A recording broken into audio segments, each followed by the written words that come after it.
নমস্কার বন্ধুরা, আমার রান্নাঘরে সকলকে স্বাগত জানাই। আজকে বানাবো ছোলার ডালের বড়া টক তেঁতুল দিয়ে। তাহলে দেখে নিই কি কি লাগছে। 100 গ্রাম ছোলার ডাল, এটা আমি 2 ঘন্টা আগে ভিজিয়ে রেখেছি। এটা মিক্সার গ্রাইন্ডারে দিয়ে আমি ভালো করে বেটে নেব। দিয়ে দিলাম। এবার এতে অল্প করে জল দিয়ে দিচ্ছি, ডালটা বাটার মতন। ব্যাস, ডালটা বেটে নিয়েছি। এবার এর মধ্যে দিয়ে দিচ্ছি কালো জিরে, আর দেব স্বাদ মতো লবণ, হাফ চামচেরও একটু কম হলুদ গুঁড়ো। এবার এই মিশ্রণটাকে আমি ভালো করে মাখিয়ে নেব। এবার একটি বাটিতে আমি 25 গ্রামের মতো পাকা তেঁতুল জলে ভিজিয়ে রেখেছি। এবার কড়াইতে সর্ষের তেল দিয়ে দিচ্ছি বড়া ভাজার মতো। তেলটা গরম হলে ওতে দিয়ে দিচ্ছি ডালের বড়াগুলো। এই বড়া ভাজার সময় গ্যাসের ফ্লেমটা কমিয়ে দিতে হবে, তা না হলে গ্যাসের ফ্লেমটা বাড়ানো থাকলে বড়ার গাগুলো ভাজা হলেও ভেতরগুলো কাঁচা থেকে যাবে। ফ্লেমটা আস্তে করে রেখেই এটাকে লাল লাল করে উল্টে পাল্টে ভেজে নিতে হবে। পুরো ডালটাই আমরা এরকম করে বড়ার আকারে ভেজে নিয়েছি। এবার ওই কড়াতেই আর 1 চামচ মতো সর্ষের তেল দিলাম, দিয়ে ওতে ফোড়নের জন্য 2টো শুকনো লঙ্কা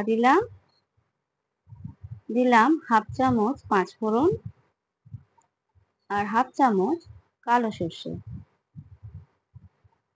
ফোড়নটা ভালো করে ভাজা হলে,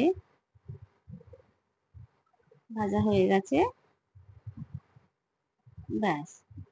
এবার আমি এতে দিয়ে দেবো আগের থেকে ভিজিয়ে রাখা তেঁতুলের জল। এই তেঁতুলের জলটা আমি দিয়ে দিলাম।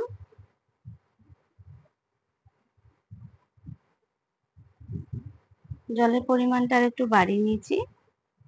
চিনি দিয়ে দিচ্ছি 1 চামচ, দিচ্ছি নুন 1 চামচ, হলুদ গুঁড়ো 1 চামচ, ব্যাস। এবার একটু ফুটে এলে এই ঝোলের মধ্যে আমি দিয়ে দিচ্ছি ভেজে রাখা বড়াগুলো।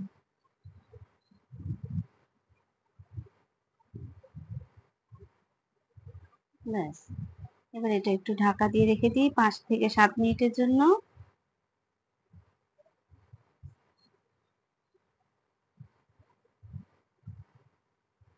কিছুক্ষণ পর ঢাকা খুলে আমি এতে আরো 2টো কাঁচা লঙ্কা অ্যাড করে দিচ্ছি।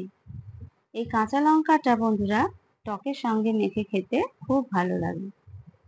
এবার আমি আরো 3-4 মিনিট ওয়েট করব। হয়ে গেছে, ঝোলগুলো বড়ার মধ্যে ভালো করে ঢুকে গেছে। আমাদের রেডি ছোলার ডালের বড়া টক।